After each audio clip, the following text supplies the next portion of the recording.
Muy buenos días, hermanos, que el Señor les bendiga mucho. Bueno, como siempre, un privilegio ser invitado a compartir la palabra del Señor.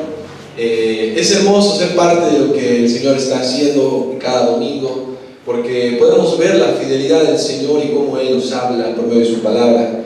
Creo que cuando realmente una iglesia busca que la palabra del Señor sea el centro de todo lo que hace, el Señor es fiel para hablarnos por medio de ella. Y podemos escuchar al Señor hablar en la alabanza porque cantamos su palabra. Podemos escuchar al Señor hablar por medio de la lectura de cada capítulo y también por medio de la predicación. Y es hermoso ver cómo el Señor va hablando muchas veces de lo mismo, desde la alabanza, la lectura y posteriormente la predicación, como si nosotros detrás de escenas estaríamos organizando todo para que la canción, para que todo sea conforme a lo que se va a hablar el domingo, pero la verdad es que no es así. La verdad es que es el Señor el que está hablando por medio de su palabra y tenemos el privilegio también de poder recibir su palabra.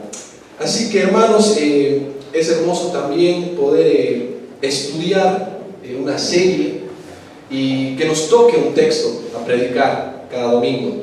Es hermoso poder continuar en Romanos, que es un libro tan importante en doctrina y tan fundamental para tener toda la doctrina sólida, la sana doctrina, podríamos decir también, que cada cristiano debe tener claro. Y bueno, hoy también vamos a hacerlo, vamos a continuar con esta serie de Romanos. Y Dios mediante, ojalá podamos seguir avanzando en Romanos y terminar todo este libro, que ha sido hermoso ver todo lo que el Señor ha hecho en medio de esta predicación, en medio de esta serie de Romanos a lo largo de los últimos meses de nuestra iglesia. Les voy a invitar, hermanos, a que vayamos a Romanos 8 y vamos a dar lectura desde el capítulo 8, desde el versículo 28 hasta el versículo 39.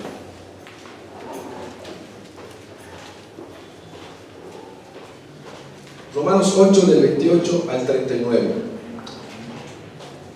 Dice la palabra del Señor: y sabemos que a los que aman a Dios, todas las cosas les ayudan a bien. Esto es, a los que conforme a su propósito son llamados. Porque a los que antes conoció, también los predestinó para que fuesen hechos conforme a la imagen de su Hijo, para que Él sea el primogénito entre muchos hermanos.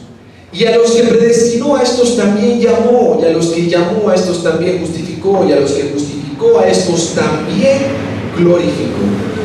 ¿Qué pues diremos a esto? Si Dios es por nosotros, ¿quién contra nosotros? El que no escatimó ni a su propio Hijo, sino que lo entregó por todos nosotros, ¿cómo no nos dará también con Él todas las cosas? ¿Quién acusará a los escogidos de Dios? Dios es el que justifica. ¿Quién es el que condenará? Cristo es el que murió, más aún el que también resucitó, el que además está a la diestra de Dios, el que también intercede por nosotros. ¿Quién nos separará del amor de Cristo? ¿Tribulación o angustia o persecución o hambre o desnudez o peligro o espada?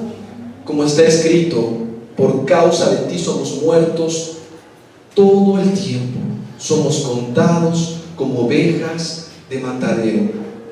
Antes, en todas estas cosas somos más que vencedores por medio de aquel que nos amó. Por lo cual estoy seguro de que ni la muerte, ni la vida, ni ángeles, ni principados, ni potestades, ni lo presente, ni lo porvenir, ni lo alto, ni lo profundo, ni ninguna otra cosa creada nos podrá separar del amor de Dios que es en Cristo Jesús, Señor nuestro. Amén. Oremos, hermanos. Señor, muchas gracias por tu palabra, Señor. Gracias por el privilegio también de predicarla, Señor, por el privilegio de recibirla, Señor. Y muchas gracias, Señor, por todo lo que tú has hecho por nosotros en la cruz de Cristo. Señor, ayúdame esta mañana a poder exponer tu palabra, Señor. Utilízame como un instrumento tuyo, que seas tú hablando. Y también, Señor, Prepara los corazones de mis hermanos para recibir tu palabra. Abre su entendimiento, Señor, y que la palabra produzca fruto abundante en sus vidas. Señor, te entregamos este tiempo en el nombre de Jesús. Amén. Hermanos, el argumento principal que voy a exponer esta mañana es el siguiente: Dios entrega todo lo necesario para el cumplimiento de sus propósitos eternos en su completo amor derramado en la cruz de Cristo. El título de la prédica esta mañana es La obra de amor completa en la cruz de Cristo. He dividido en 3 partes la prédica de hoy. En la primera parte vamos a avanzar del verso 28 al verso 30 y la he titulado El propósito de Dios en la obra de salvación. En la segunda parte vamos a avanzar del verso 31 al 34 y he titulado esta parte El amor completo de Dios en la cruz de Cristo. Y en la tercera parte vamos a avanzar del verso 35 al 39 y la he titulado La recepción irreversible del amor de Cristo. Vamos a iniciar la primera parte, el propósito de Dios en la obra de salvación. Si quieren tomar apuntes, esta parte se titula El propósito de Dios en la obra de salvación. Vamos a avanzar del 28 al 30 y doy lectura al verso 28. Y sabemos que a los que aman a Dios, todas las cosas les ayudan a bien. Esto es, a los que conforme a su propósito son llamados. Hermanos, voy a aprovechar este versículo para dar la introducción a la prédica. Creo que muchas veces inicio muy de golpe al punto, y es porque realmente me entusiasma mucho el contenido de la palabra, pero sí voy a aprovechar de introducir un poco a la prédica partiendo de este primer versículo, partiendo de esta primera parte. Hermanos, en toda la porción que vamos a estudiar esta mañana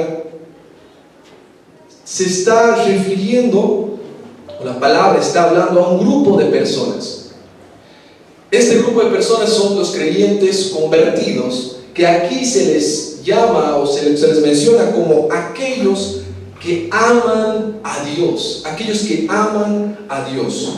Entonces, hermanos, podríamos decir que todos aquellos que dicen amar a Dios son creyentes convertidos.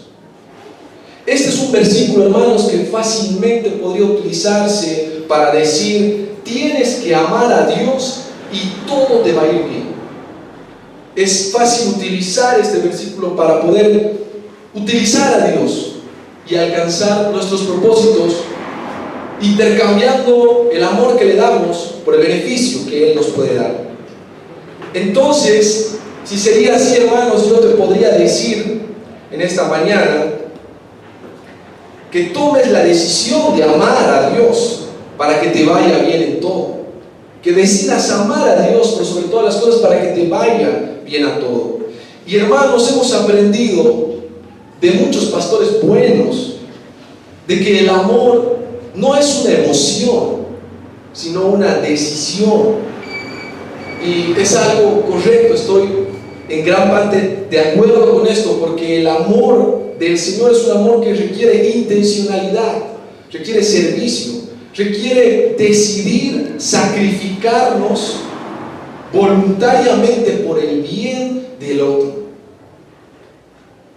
Sin embargo, podemos ver en la Escritura que el amor también es una expresión del Espíritu Santo que mora en nosotros. Es uno de los frutos del Espíritu Santo que se expresa por medio de aquellas personas que son guiadas por Él y no por su carne. Es una expresión de Dios en nosotros. Y en el contexto de este capítulo, hermanos, en el capítulo 8 que hemos venido estudiando, pudimos ver la importancia del Espíritu Santo en la vida cristiana. Amén. Que es vital, hermanos.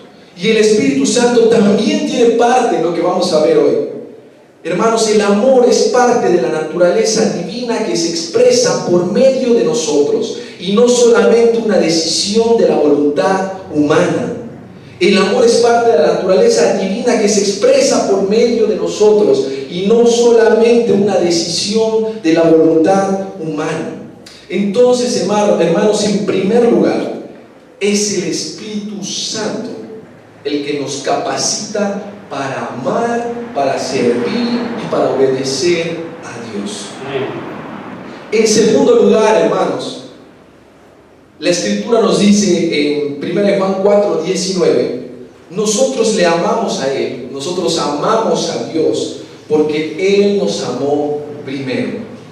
Entonces, aquellos a los que está hablando esta porción, a los que se refiere esta porción, son aquellos a los cuales Dios amó primero, con un amor completo y perfecto que es en Cristo Jesús. Hermanos, todo el mundo puede decir que ha recibido una parte del amor de Dios. Cualquier persona puede decir que ha recibido una parte de la misericordia de Dios, pues Dios la derrama en todos de una u otra forma. Incluso dice que en buenos y malos Dios, por ejemplo, derrama su amor, su bondad con la lluvia, con el sol, con muchos beneficios en común que tenemos. Hemos recibido cosas buenas del Señor, pero no todos recibieron el amor completo y perfecto de Dios que es en Cristo Jesús. Es este amor que recibimos el que produce en nosotros un amor infinito hacia Dios y nos permite amarle como Él merece ser amado. Nos permite amarle sobre todas las cosas. Nos permite amarle como Él realmente demanda ser amado. Los que reciben el amor completo de Dios aman por completo a Dios, y los que aman por sobre todas las cosas son aquellos que han sido amados primero. Los que reciben una parte del amor de Dios, es posible que amen en parte a Dios, pero seguramente hay otra cosa que van a amar por encima de nuestro Dios. A esos es a los que se refiere cuando dice los que aman a Dios. ¿Y qué está diciendo de ellos? A estos, todas las cosas les ayudan para bien. Todas las cosas les ayudan para bien. Una vez más podríamos torcer este texto y dirigirlo hacia la centralidad del hombre y no hacia la centralidad de Dios. Y ese es el peligro que constantemente tenemos al estudiar las Escrituras. Cuando la Escritura habla de todas las cosas les ayudan a bien, no necesariamente es el bien que nosotros deseamos, el bien que nosotros buscamos o pensamos o anhelamos. No necesariamente es ese bien el que está buscando Dios para nosotros. No necesariamente es el bien que yo planeo, porque todo lo que pasa en mi vida, es decir, todo lo que Dios en su soberanía permite en mi vida, ayuda para el bien que Dios desea en mi vida, el bien que Él planea para nosotros. El versículo anterior, donde terminaba la prédica del pastor Miguel, nos hablaba de que el Espíritu Santo también intercede por nosotros, pero intercede conforme a la voluntad de Dios para mi vida. Así también, hermanos, todas las cosas que Dios permite en mi vida ayudan al cumplimiento de sus propósitos eternos. Hermanos, tenemos que partir entendiendo de que la vida cristiana no se trata del cristiano, se trata de Cristo.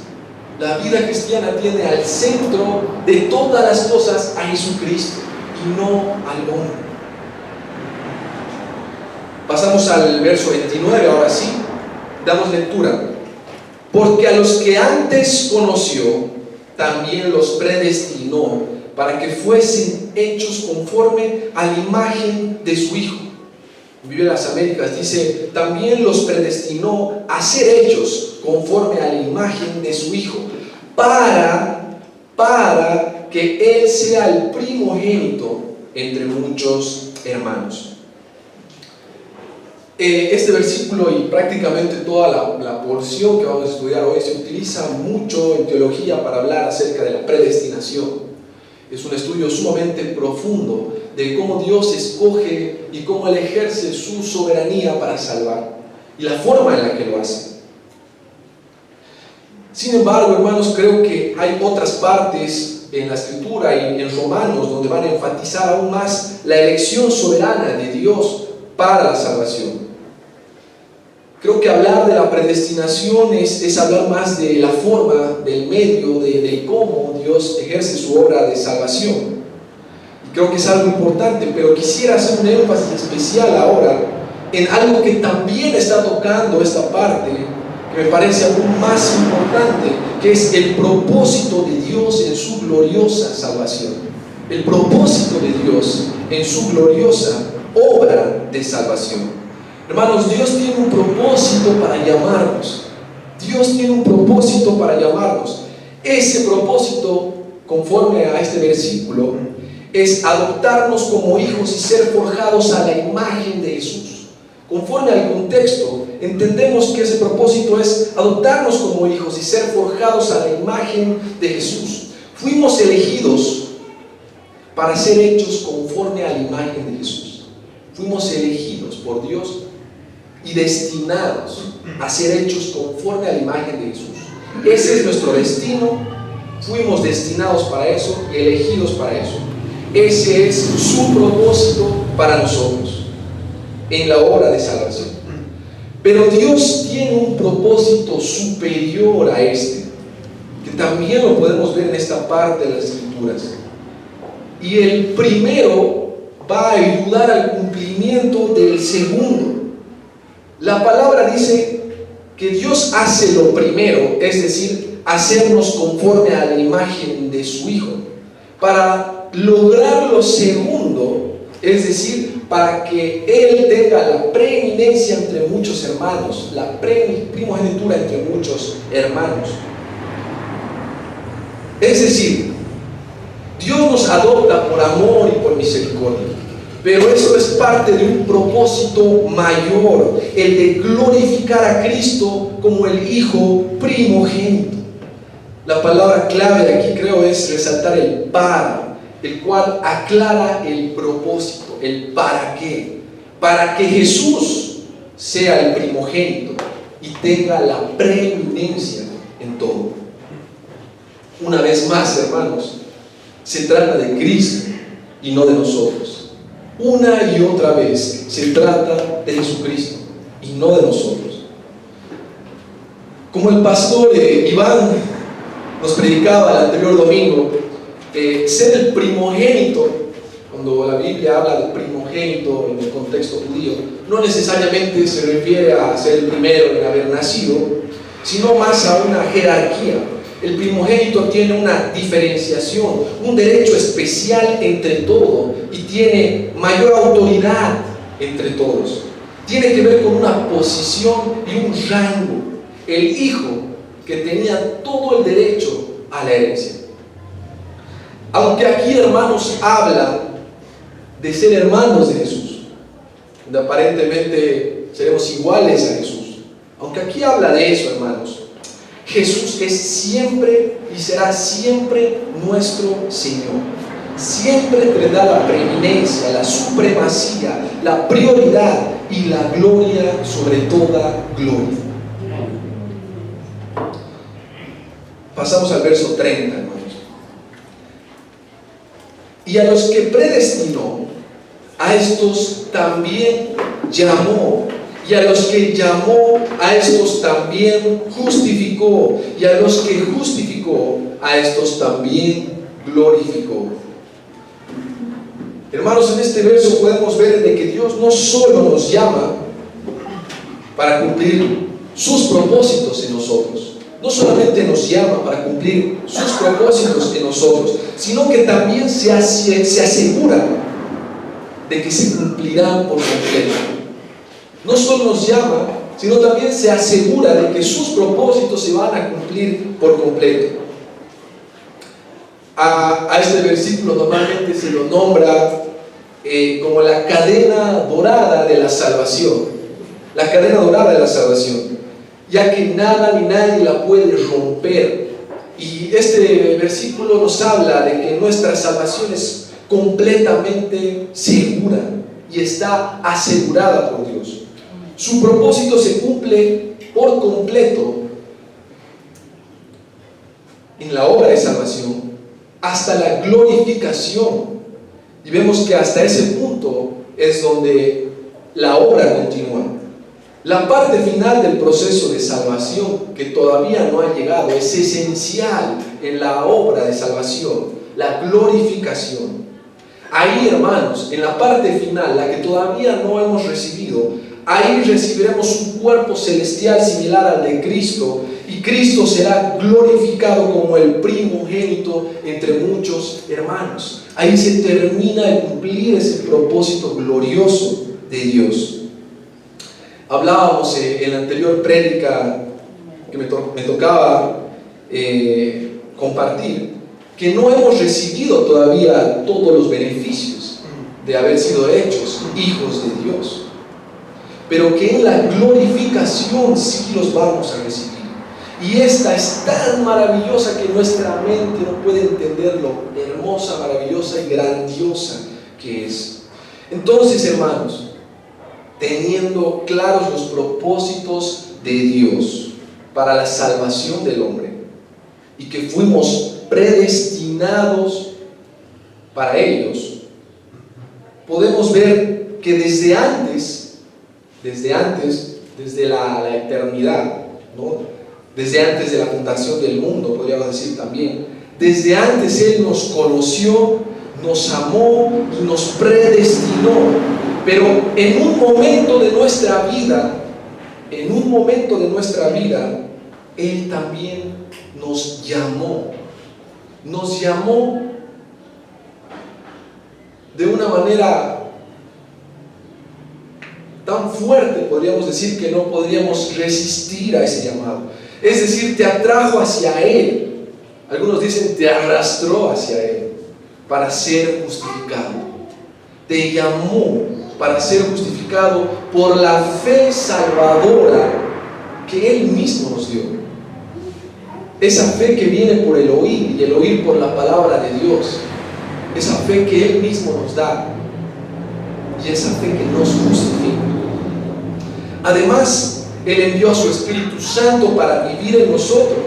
Y todo esto, hermanos, es más que garantía de que un día seremos glorificados. Es más que garantía de que un día seremos glorificados con Cristo, y esa gloria será para toda la eternidad.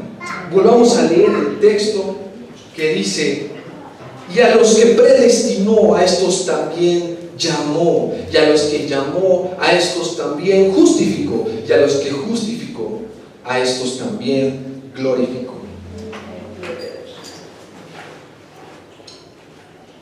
Vamos a pasar a la segunda parte de esta prédica, hermanos, que la he titulado de la siguiente forma: el amor completo de Dios en la cruz de Cristo. El amor completo de Dios en la cruz de Cristo.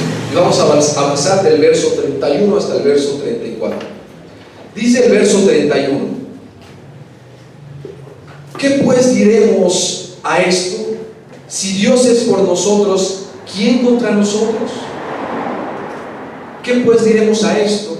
Si Dios es por nosotros, ¿quién contra nosotros?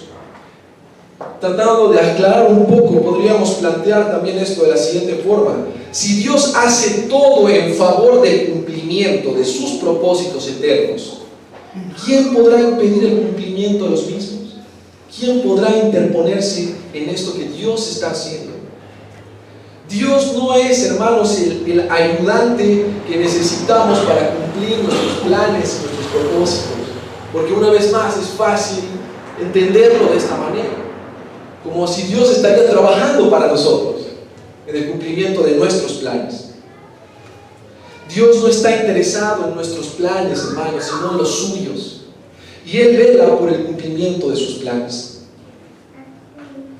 Del verso 32 avanzamos, nos dice: el que no escatimó ni a su propio Hijo, sino que lo entregó por todos nosotros, ¿cómo no nos dará también con Él todas las cosas? ¿Cómo no nos dará también con Él todas las cosas?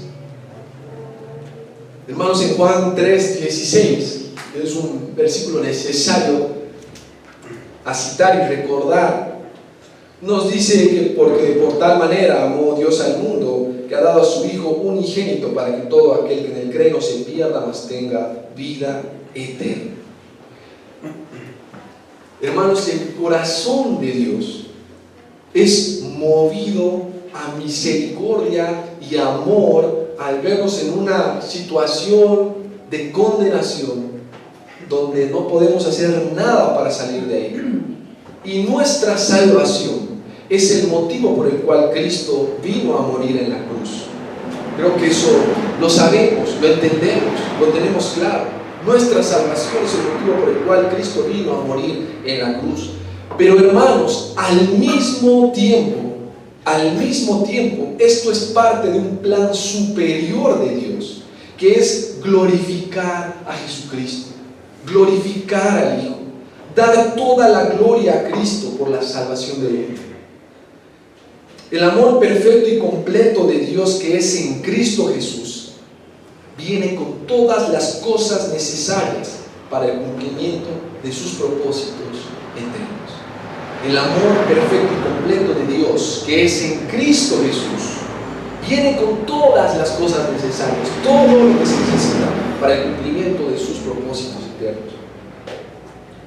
Cuando la Escritura, hermanos, menciona que Dios entregó a su Hijo por nosotros, no está diciendo que Él prefirió dar a su Hijo para salvarnos, es decir, que nosotros fuimos más valiosos que su propio Hijo, que puede sonar de esa forma. Wow, Dios nos amó tanto, tanto que nos ama más que a su propio Hijo, por eso lo entregó para morir en nuestro lugar.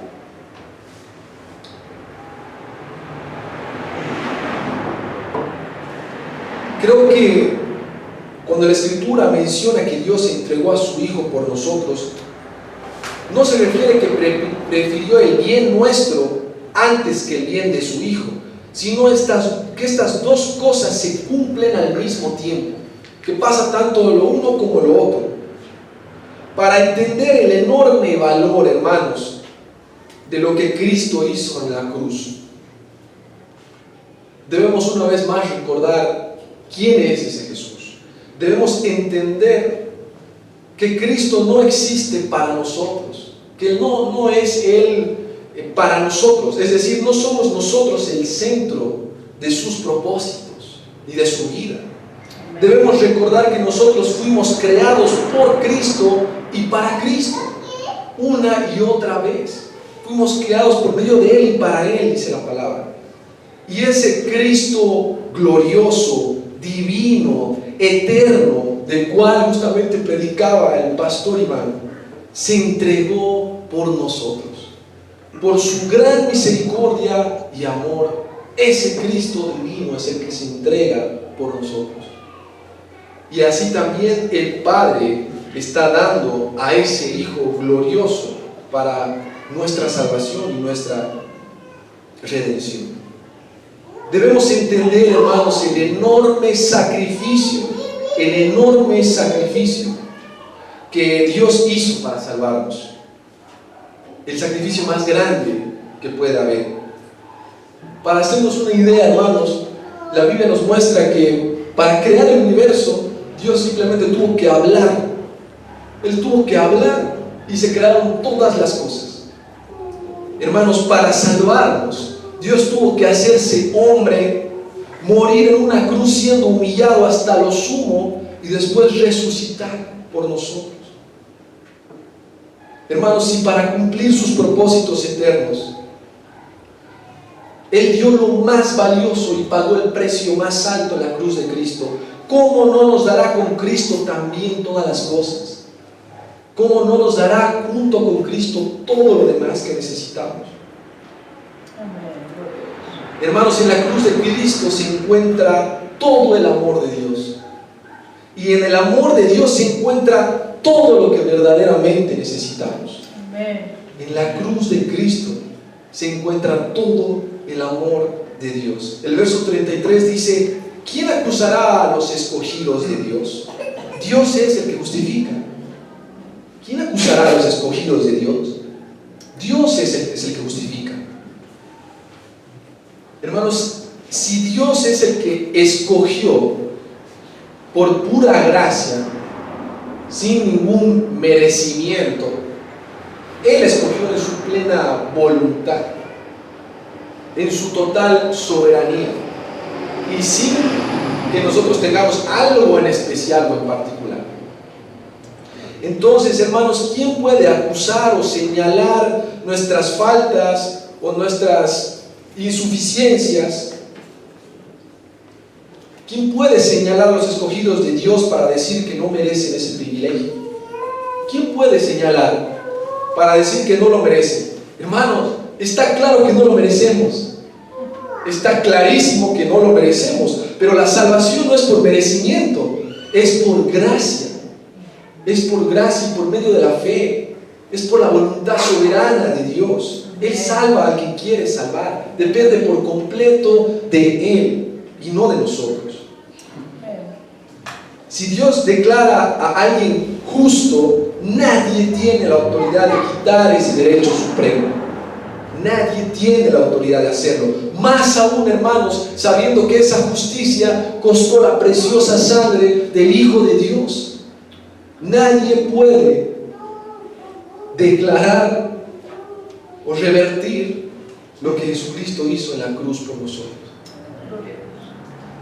El verso 34, seguimos avanzando, dice: ¿quién es el que condenará?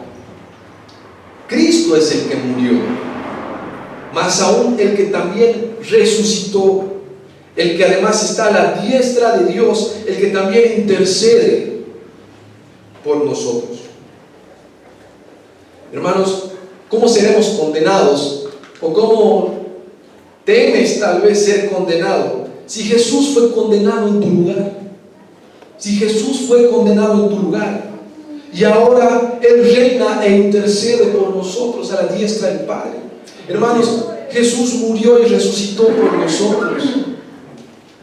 Y ahora Él intercede ante el Padre señalando sus obras y no las nuestras. Intercede señalando su justicia y no la nuestra.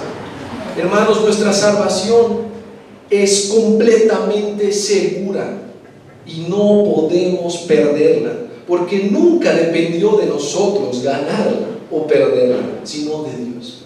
Siempre dependió de Él. Los escogidos de Dios para salvación serán salvos y pueden estar seguros de que no serán condenados, no porque no merezcan ser condenados, sino porque Cristo recibió su condenación, porque Cristo pagó en su lugar. Por eso pueden estar seguros que no serán condenados. Gloria al Señor. Vamos a pasar a la tercera parte de esta palabra y vamos a avanzar del verso 35 al verso 39. He titulado esta tercera parte: la recepción irreversible del amor de Cristo. La recepción irreversible del amor de Cristo. Damos lectura del 35 al 37 primero. ¿Quién nos separará del amor de Cristo? ¿Tribulación o angustia o persecución o hambre o desnudez o peligro o espada? Como está escrito: por causa de ti somos muertos todo el tiempo, somos contados como ovejas de matadero. Antes, en todas estas cosas somos más que vencedores por medio de aquel que nos amó. Hermanos, ¿quién nos separará del amor entregado en la cruz, que viene con todas las cosas que necesitamos para que ese amor cumpla su propósito? ¿Quién nos separará de ese amor? Hermanos, separarnos del amor de Cristo no se refiere tanto a que Dios o a que Cristo nos deje de amar, o que de alguna forma deje de sentir amor por nosotros, o que nosotros hagamos algo que lo haga enojar y que Él de alguna forma ya no nos ama. Retire su amor. Hermanos, se refiere a que Él ya dio todo su amor en la cruz cuando murió por ti. A eso se refiere. Él ya dio todo su amor en la cruz cuando murió en tu lugar, y nada puede quitarte ese amor. Absolutamente nada ni nadie. Se refiere a que Él te amó aún siendo pecador, con un amor que lo dio todo en la cruz. Romanos 5:8 nos decía: pero Dios demuestra su amor para con nosotros en que, siendo aún pecadores, Cristo murió por nosotros. El amor de Cristo es un amor que se sacrifica a sí mismo por el bien supremo de alguien que merece todo lo contrario. Ese es el amor, esa es la clase de amor que hemos recibido. Un amor que se sacrifica a sí mismo para conseguir un bien supremo para alguien que merece todo lo contrario. Esa es la gracia infinita de nuestro Señor. El amor de Cristo lo llevó a sacrificarse a sí mismo, entregando su vida para obtener un bien infinito e irreversible para nosotros. En la cruz de Cristo, Él consiguió para nosotros algo tan maravilloso, y no hay nada que pueda arrebatarlo de nosotros. No importa si las personas de este mundo nos quieren complicar un poco la vida, quieren entorpecer un poco el viaje a causa de Cristo en nuestras vidas. Hermanos, no importa si nos causan tribulación, si hay personas que nos causan angustia, persecución, hambre, desnudez, peligro, o incluso no importa si nos matan a filo de espada, no nos pueden quitar el amor de Dios que fue entregado en la cruz de Cristo. No nos pueden quitar su amor. Hermanos, es duro el ejemplo, pero por más que alguien entre y nos comience a matar uno por uno, como pasa todavía a día de hoy en algunas iglesias, por más de que pase algo así de horrendo, hermanos, que pasa una vez más, somos más que vencedores por lo que hemos recibido en la cruz de Cristo. Somos más que vencedores.